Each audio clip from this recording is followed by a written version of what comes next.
பழமரங்கள், பழம் சார்ந்த விஷயங்கள் இது நிறைய வளர்க்கணும்னு தான் ஊர்ல வந்து நான் இந்த ஃபார்ம் ஹவுஸ் இடம் வாங்கினேன். அதுல நான் நிறைய வெற்றி பெற்றுட்டேன். இந்த பைனாப்பிள் இருக்கு பாத்தீங்களா, இது கடலூருக்குள்ள ஓட்டிட்டே போவோம் பாத்தீங்களா நம்ம. அப்போ வந்து இந்த பைனாப்பிள், ஆரஞ்சு பைனாப்பிள் விற்பாங்க. அது என்ன ஆரஞ்சு பைனாப்பிள்னா, பைனாப்பிள் மஞ்சள் கலர்லயும் இருக்கும், ஆரஞ்சு கலர்லயும் இருக்கும். நான் வந்து அதை ஹெட்டை மட்டும் வாங்கிட்டு போயிட்டு வளர்த்தேன். வேர் வந்தது. ஒரு வருஷம் ஆயிடுச்சு. கொஞ்சம் பெருசா வந்து அது வர ஆரம்பிச்சது. அங்க பக்கத்து வீட்டுக்காரவங்க கிட்ட சொல்லுவேன், தண்ணி ஊத்துங்க ப்ளீஸ் அப்படின்னு. வெயில் காலத்துல அவங்க ஊத்துவாங்க. நானும் காசு செலவு பண்ணிட்டு பெட்ரோல் போட்டு இங்க இருந்து வந்து போவேன், போய் தண்ணி எல்லாம் ஊத்துவேன். நல்ல வளர்ச்சி வந்துட்டு இருக்கும்போது எங்க அப்பா இருக்காரு பார்த்தீங்களா, அவர் வந்து நான் இங்க இருக்க போறேன், எனக்கு சென்னையில எல்லாம் ஒரு கொசு கடிக்குது, என்னால தாங்க முடியல அப்படின்னு சொல்லிட்டு வந்தாரு. சரின்னு சொல்லிட்டு அவர்கிட்ட நான் அப்பப்ப ரிக்வஸ்ட் பண்ணுவேன், அப்பா செடிக்கு தண்ணி ஊத்துங்கப்பா, செடிக்கு தண்ணி ஊத்துங்கப்பான்னு. அவர் வீட்டுல இருக்கும்போது பக்கத்து வீட்டுக்காரவங்க வந்து எப்படி தண்ணி ஊத்துவாங்க, அவங்க வந்து ஒரு மாதிரி நினைப்பாங்கல்ல, இவர் இருக்காரு நம்மளை இவங்க தண்ணி ஊத்துறாங்களே, தண்ணி ஊத்த சொல்றாங்களே ஃபோன் பண்ணி அப்படின்னு நினைப்பாங்கல்ல. அதனால அவங்க ஊத்தாம விட்டுட்டாங்க. கொஞ்ச நாள் கழிச்சு கொஞ்சம் கொஞ்சம் ஊத்திட்டு இருந்தாரு, அப்புறம் ஊத்துறதே இல்லை.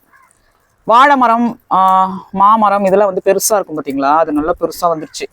அது எப்படியோ கொஞ்சம் தாங்கிக்குச்சு. இந்த பைனாப்பிள்லாம் வந்து அவரு தண்ணி ஊட்டதுனால இறந்து போச்சு. அப்புறம் எனக்கு பெரிய மனஸ்தாபமே ஆயிடுச்சு. அப்புறமா ஃபோன் பண்ணி ஊத்துங்கன்னு சொன்னா ஃபோன்ல சொல்லுவாரு, ஆமா தண்ணி மட்டும் ஊத்த சொல்லு, தண்ணி ஊத்துங்கப்பா அப்படின்னு, காசை மட்டும் போடாத அக்கௌண்ட்ல அப்படின்னு சொல்லுவாரு. எவ்வளவு காசு நம்ம போட முடியும் இல்லையா, ஓரளவுக்கு தான் போட முடியும். இப்போ வந்து இந்த பைனாப்பிள பேசிக்கிட்டே எப்படி எடுத்திருக்கோம் பார்த்தீங்களா, இதை காட்டுங்க. இந்த வரியில இருந்து தான் வேர் வரும். ஆக்சுவலி நான் ஒரு 2வது அட்டெம்ப்ட் பண்ணேன். 2வது ஒரு தடவை ஒரு 6 மாசம் முன்னாடி பைனாப்பிள் வாங்கி வச்சேன். அது ஒரு மாசத்துலயே செம்மையா வேர் வந்தது. வேர் வந்து இந்த கைப்பிடி சோறுல வச்சிருந்தேன், காக்கா வந்து இழுத்து அந்த பக்கம் போட்டுருச்சு. இந்த பைனாப்பிள் ஒன்று 60 ரூபாயாங்க.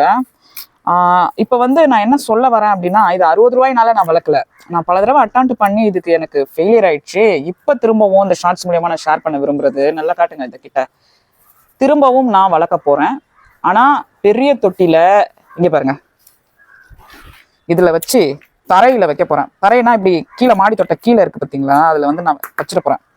கண்டிப்பா இது வேர் நல்லா விடும். அதுக்கப்புறம் நானே காரை ஓட்டிட்டு போய் இந்த பைனாப்பிள்காகவாவது தனியா ஒரு இடம் கண்டுபிடிச்சி அந்த ஃபார்ம் ஹவுஸ்ல சூப்பரா வந்து வைக்க போறேன். ஸோ இதை வந்து நம்ம இப்படி இந்த ஓரமா மழை பெஞ்சா ஒரு வாரத்துல முதல் வேர் வரும். அதுக்கப்புறம் நம்ம சூப்பரா இந்த பைனாப்பிளை வந்து வளர்த்துட்டு அதுலயும் அறுவடை எடுக்கலாம். என்ன சொல்றீங்க?